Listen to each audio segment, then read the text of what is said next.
आज का हमारा टॉपिक है गवर्नमेंट ऑफ इंडिया एक्ट 1990। इससे पहले हमने मॉडल विंडो रिफॉर्म पढ़ा था और इंडियन काउंसिल एक्ट 1909 पढ़ा था। आज का एक्ट है 1919। ठीक है, इस एक्ट को हम बोलते हैं गवर्नमेंट ऑफ इंडिया एक्ट 1990। ठीक है, और इसको हम दूसरे नाम से भी बोलते हैं मॉन्टैग-चेम्सफोर्ड रिफॉर्म्स। किस नाम से? मॉन्टैग-चेम्सफोर्ड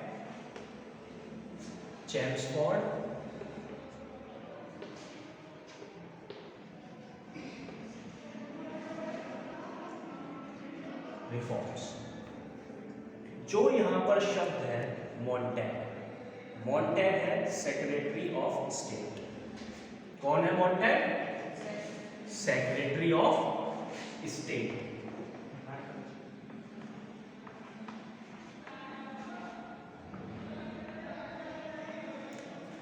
चेम्सफोर्ड, चेम्सफोर्ड है वाइसरॉय। कौन है? वाइसरॉय। इस टाइम पे वाइसरॉय कौन है? चेम्सफोर्ड। तो इसीलिए इस एक्ट को, इस रिफॉर्म को नाम दिया गया मॉन्टैग-चेम्सफोर्ड रिफॉर्म। ठीक है, मॉन्टैग-चेम्सफोर्ड रिफॉर्म। क्यों? क्योंकि दोनों का नाम है। जो गवर्नमेंट चलाते हैं वो कौन चलाता है? सेक्रेटरी ऑफ स्टेट और, ठीक है, क्लियर है। और it is better known as Montford reform. अगर और शॉर्ट फॉर्म में कर दूं, इसे मैं और शॉर्ट कर दूं तो इसको आप मॉन्टफोर्ड रिफॉर्म भी कह सकते हो। ठीक है, जब भी आप अपनी आंसर राइटिंग करो तो मॉन्टफोर्ड भी लिख सकते हो अपनी आंसर राइटिंग में, जब आपका पेपर छूट रहा हो। क्लियर है यहां तक?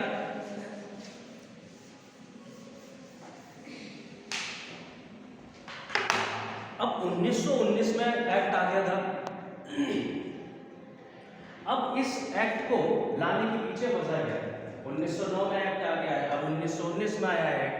तो इससे पहले जो बैकग्राउंड है, उसमें बैकग्राउंड में अगर आप देखो तो जो एक्सट्रीमिस्ट है, एक्सट्रीमिस्ट भी जो है अपना रोल प्ले कर रहे हैं इंडियन नेशनल मूवमेंट में, मॉडरेट्स भी कर रहे हैं। लखनऊ पैक्ट होता है। लखनऊ पैक्ट में क्या होता है? 1916 दोनों का बिल होता है। जो एक्सट्रीमिस्ट हैं और जो मॉडरेट्स हैं, जो सूरत स्प्लिट में अलग हो गए थे, उन दोनों का मिलन हो जाता है। मैंने आपको बताया था पार्टीशन ऑफ बंगाल के बाद कि जो दो विचारधाराएं कांग्रेस में थी, एक्सट्रीमिस्ट और मॉडरेट्स, ठीक है, अब वो दोनों क्या है? सूरत स्प्लिट में अलग हो गई। अब वो क्या है? लखनऊ सेशन होता है और उसमें वो दोनों विचारधाराएं एक हो जाती हैं। क्लियर है? इसी के साथ साथ वर्ल्ड वॉर चल रहा है, विश्व युद्ध, पहला विश्व युद्ध। अब पहले विश्व युद्ध में जब गांधी जी आ गए थे यहां पर, तो गांधी जी के आने के बाद ब्रिटिश गवर्नमेंट ने गांधी जी से आग्रह किया था कि आप जो है यूथ को कन्विंस करो हमारी ओर से लड़ने के लिए। और गांधी जी ने घूम घूम के कन्विंस भी किया था यूथ को कि आप जो है ब्रिटिश की तरफ से लड़िए, ब्रिटिशर्स की तरफ से लड़िए। गांधी जी को ये विश्वास था कि जैसे इनके देश में इगैलिटेरियन सोसाइटी, डेमोक्रेसी, ये सब है, तो हमारे देश में भी ये चीज लागू करेंगे। बट उसका उल्टा हुआ। ये लेके आएगी रिफॉर्म, मॉन्टैग-चेम्सफोर्ड रिफॉर्म। हालांकि ये जो रिफॉर्म था, ये जो सुधार था, इस सुधार में जो सेक्रेटरी ऑफ स्टेट है चेम्सफोर्ड, एडविन, इसका पूरा नाम है एडविन चेम्सफोर्ड। एडविन चेम्सफोर्ड ने अपने डिक्लेरेशन में कहा कि हम जो इंडिया है, इंडिया को एक रेस्पॉन्सिबल गवर्नमेंट देना चाहते हैं, रेस्पॉन्सिबल गवर्नमेंट, और उसके तहत ही इस रिफॉर्म को ला रहे हैं, इस सुधार को कर रहे हैं। ठीक है, ये एक्ट जाना जाता है 1919 और ये एक्ट लागू हुआ था 1 अप्रैल 1921। ठीक है, ये डेट आप नोट कर सकते हो, 1 अप्रैल 1921 को ये जो है एक्ट लागू हुआ। ब्रिटिशर्स की कैरेट की पॉलिसी हमेशा से चली है और इसके साथ साथ डिवाइड एंड रूल की पॉलिसी भी साथ के साथ लेते हुए चले हैं। Carrot stick, Montagu Chelmsford reforms, Rowlatt act और उसके बाद नरसंहार, Jallianwala Bagh massacre, Jallianwala Bagh massacre. Now come to government of India act 1990। तो इसके मेन प्रोविजंस जानते हैं कि भाई ये सुधार, ये इन्होंने कहा कि रेस्पॉन्सिबल गवर्नमेंट लाएंगे हम और इंडियंस को क्या है हम सिखाएंगे कि कैसे जो है गवर्नमेंट चलाई जाती है। तो उसके लिए इन्होंने क्या किया, मेन प्रोविजंस क्या क्या थे government of India act 1990। Confuse मत होना, क्योंकि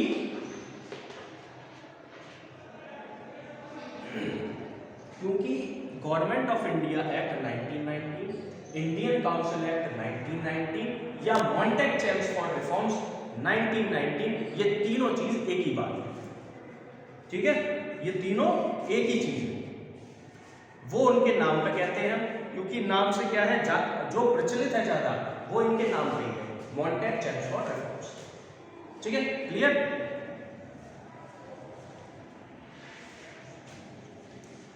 पहला प्रोविजंस, हम मेन प्रोविजंस को डिस्कस करते हैं। पहला प्रोविजन क्या लेके आए इस रिफॉर्म में कि एक गवर्नर जनरल की एग्जीक्यूटिव काउंसिल होती थी, पिछले एक्ट में बताया था, गवर्नर जनरल की एग्जीक्यूटिव काउंसिल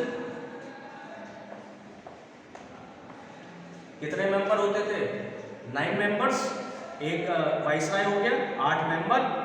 अब उन्होंने क्या काम करा, उन 8 मेंबर्स में से 3 मेंबर इंडियन होंगे। 3 मेंबर कौन होंगे, इंडियंस। पहले कितने थे 1909 में, मॉडल मिंटो रिफॉर्म्स में कितने इंडियन मेंबर हुआ करते थे, 33 नहीं 32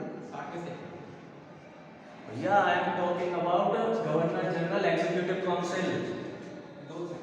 जब इसके टोटल मेंबर्स ही 9 है तो 26 कैसे आ गए इसमें, नहीं 60 वाले 60 में से 60 थे ना इसमें पूरे वो आप बात कर रहे हो लेजिस्लेटिव असेंबली, मैं बात कर रहा हूँ गवर्नर जनरल एग्जीक्यूटिव काउंसिल। ठीक है, मैं किसकी बात कर रहा हूँ, गवर्नर जनरल एग्जीक्यूटिव काउंसिल की। आप बात कर रहे हो लेजिस्लेटिव असेंबली की। तो काउंसिल में पहले मॉडल मिंटो रिफॉर्म में 1 मेंबर होता था, अब कितने कर दिए बढ़ा के 3। टोटल नंबर ऑफ मेंबर्स इसमें कितने हैं, 9। ठीक है, उन 9 में से 1 वाइसराय हो गया, 8 अदर मेंबर्स हो गए। ठीक है, उन 8 में से 3 मेंबर्स इंडियन हो गए। क्लियर है, 3 मेंबर्स कौन से होंगे, इंडियन होंगे।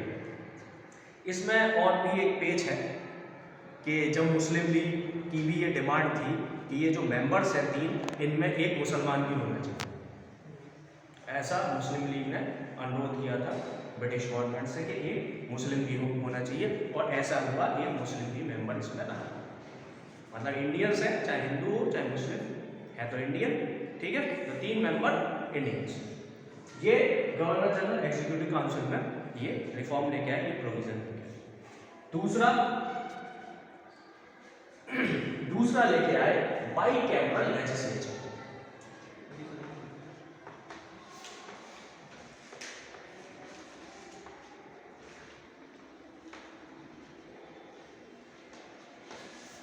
Bicameral legislature.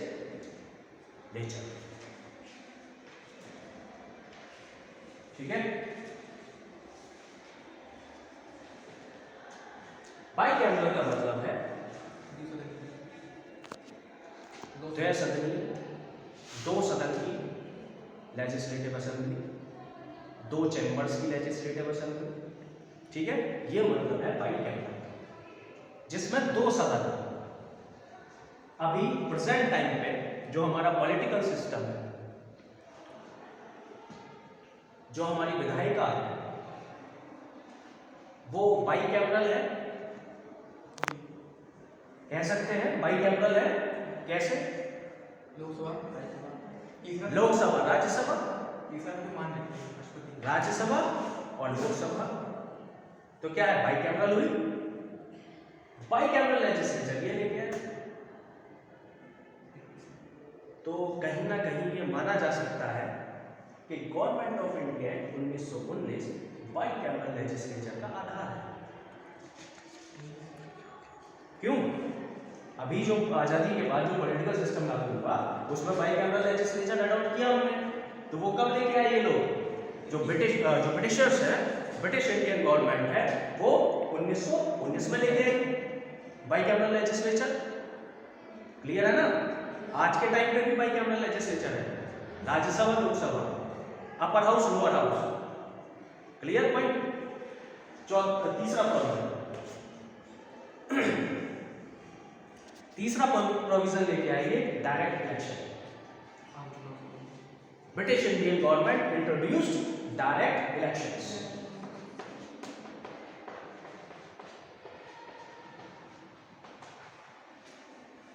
क्लियर? पहली बार for the first time they introduced direct elections. What is the difference between direct elections और इनडायरेक्ट इलेक्शंस?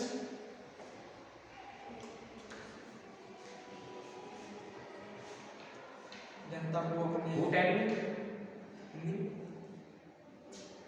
हाँ बताओ। जनता को प्रतिनिधि चुनने का अधिकार था। अब पहले को था क्या कहते हैं, जो पहले से बैठे पड़े थे वो नहीं थे अपने हिसाब से। मैंने आपको पार्लियामेंट्री रिफॉर्म में बताया था कि पार्लियामेंट्री रिफॉर्म में क्या है, इलेक्टेड मेंबर्स तो होते थे, ठीक है, बट इनडायरेक्ट इलेक्शंस के थ्रू। उसमें पब्लिक वोट नहीं करती थी। जो डिस्ट्रिक्ट बोर्ड, म्यूनिसिपैलिटी, वहां से जो लोग थे, वहां पर जो प्रोविंशियल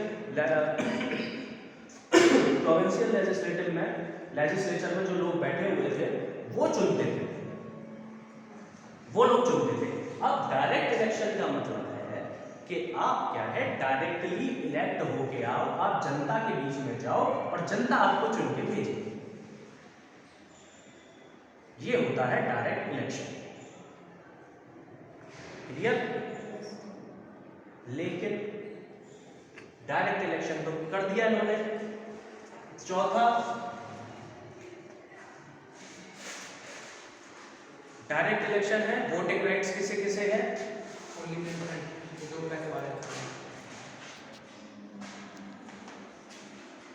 10-10 हज़ार रुपये सबको कमा कर। वोटिंग राइट्स उन्हीं को है जिनके पास प्रॉपर्टी, ठीक है, जिनके पास प्रॉपर्टी है। प्रॉपर्टी है। इट मींस सबके पास वोटिंग राइट्स नहीं है, हर कोई वोट नहीं कर सकता।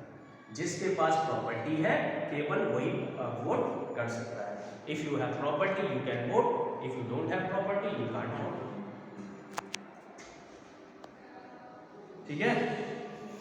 ये इनकी एडल्ट फ्रेंचाइजी थी। ये इस तरह से इन्होंने वोट देने का अधिकार दिया। उसको भी क्या है, सीमित रखा, उसको सीमित रखा कि जिसके पास प्रॉपर्टी है वही वोट कर सकता है। और इलेक्शन में खड़े होने की भी यही शर्तें थी। अगर आपके पास प्रॉपर्टी है तो आप खड़े हो सकते हो, अदरवाइज नहीं खड़े हो सकते। ठीक है? क्लियर है यहाँ तक? तो ये प्रोविजंस जो है, मेन प्रोविजंस मॉन्टेग-चेम्सफोर्ड रिफॉर्म्स में आए। ठीक है? अब एग्जीक्यूटिव काउंसिल मैंने डिस्कस कर दिया क्या था। अब डिस्कस करते हैं बाइकैमरल लेजिस्लेचर का, कि बाइकैमरल लेजिस्लेचर में इन्होंने लेजिस्लेटिव असेंबली में क्या क्या चेंजेस किए। ठीक है?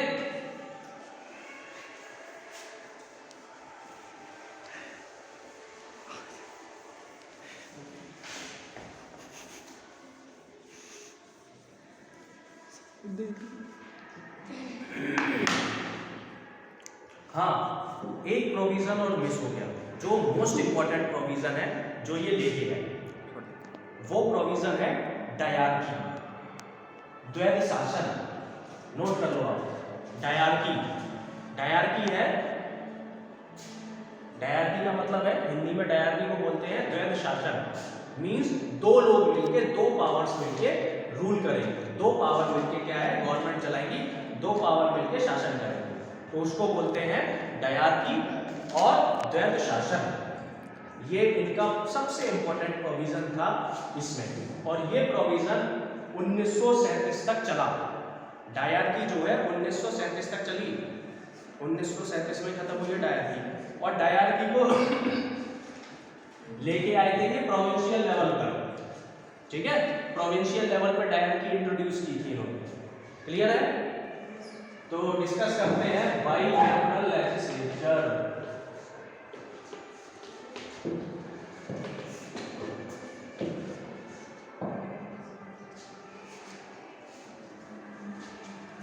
समझ में आ रहा है? हाँ, क्लियर है? कॉन्टेक्ट चैप्टर फॉर्म बाउंसर बन गया। क्या? अब बाइकैमरल का मतलब क्लियर है हरीश?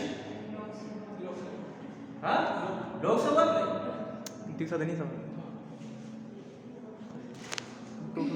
दो सदन, इसके दो सदन हो, द्वैसदनीय व्यवस्था। देखो अभी मैं यहाँ ड्रॉ भी करूंगा तो उससे आपको क्लियर हो जाएगा।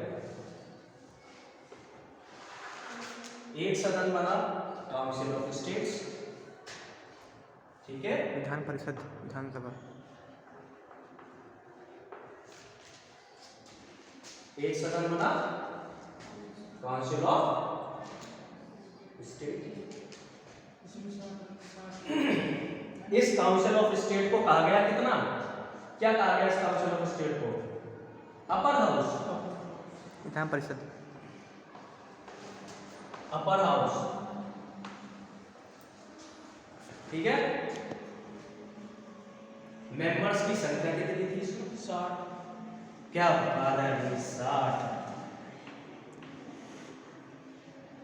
60 मेंबर्स की इसमें संख्या थी। अब इन 60 मेंबर्स में से कितने मेंबर इलेक्ट होते थे, कितने नॉमिनेट होते थे?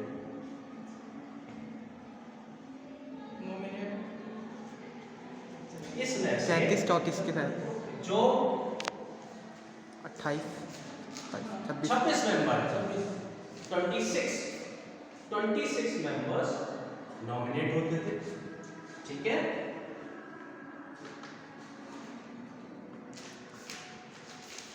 बचे कितने? 34,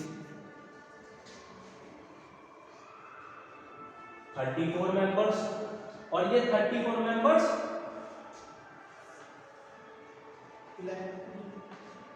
इलेक्ट होते थे। क्लियर है? अब इन 34 मेंबर्स को भी और क्लासिफाई कर दें, 6 लोग, हाँ, और क्लासिफाई कर दो 34 मेंबर्स को, कि ये 34 मेंबर्स जो इलेक्ट होते थे वो कहाँ से इलेक्ट होते थे, कैसे इलेक्ट होते थे? क्यों हरीश, कर दिया जाए क्लासिफाई? और ये इतना ही बहुत है, हाँ, क्योंकि इन 34 मेंबर्स में से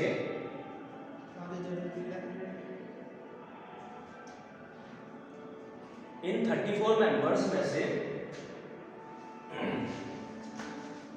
जो हमारे 20 मेंबर्स थे वो जनरल कॉन्स्टिट्यूएंसी से इलेक्ट हो गया।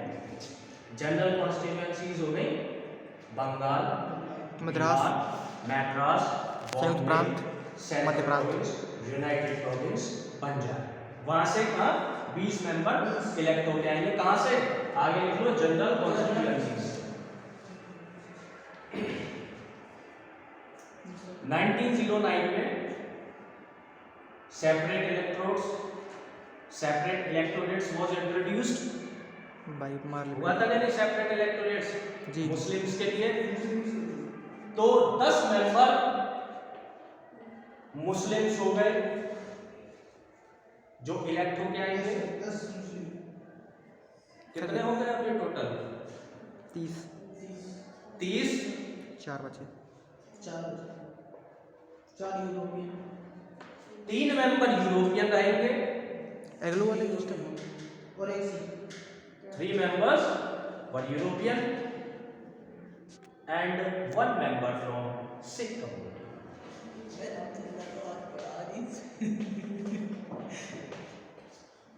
ठीक है, एक मेंबर सिख कम्युनिटी से।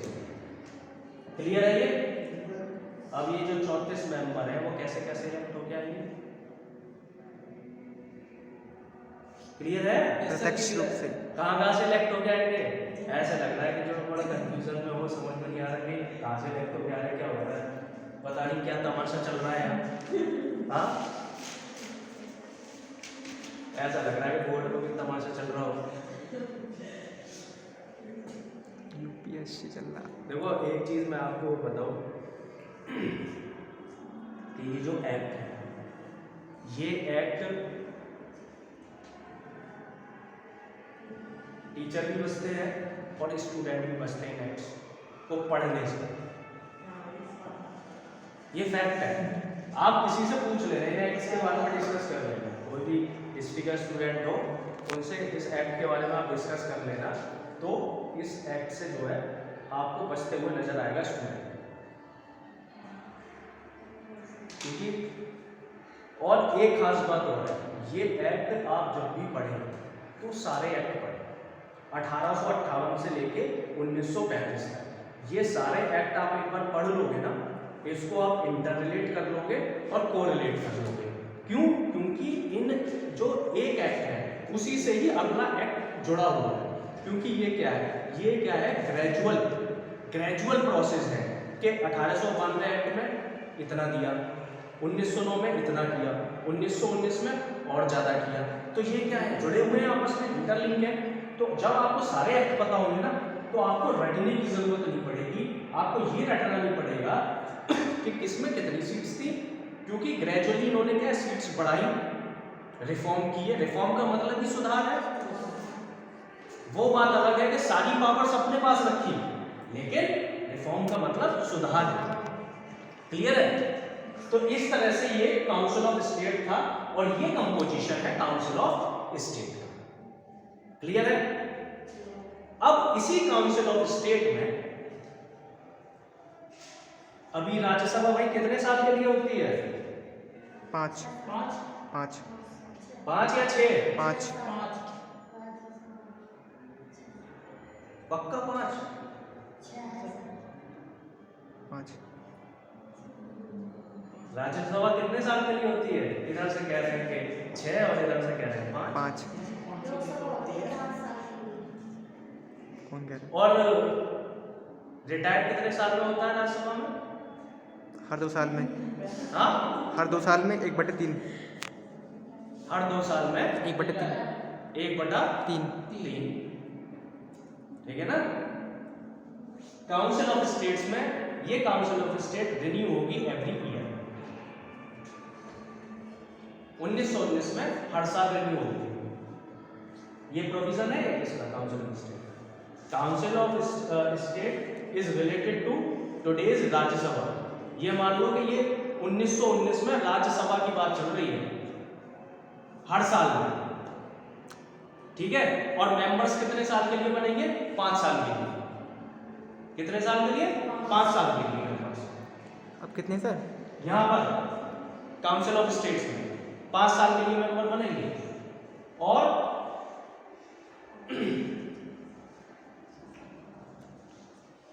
Women's were not entitled to elect in this council of state. महिलाओं के लिए यहां पर इस एक्ट में, इस काउंसिल ऑफ स्टेट में कोई जगह नहीं, कोई भी महिला इलेक्ट नहीं होगी। क्लियर? Yes sir. तो अगर आप वुमेन एम्पावरमेंट से रिलेटेड और महिलाओं की क्या स्थिति है ब्रिटिश इंडिया में, अगर आप ऐसे किसी टॉपिक पर रिसर्च करें या ऐसे किसी टॉपिक पर कोई ऐसे लिखे तो आप इस चीज को मेंशन कर सकते हैं। क्लियर है? कोई डाउट? कोई डाउट तो नहीं है? क्लियर है?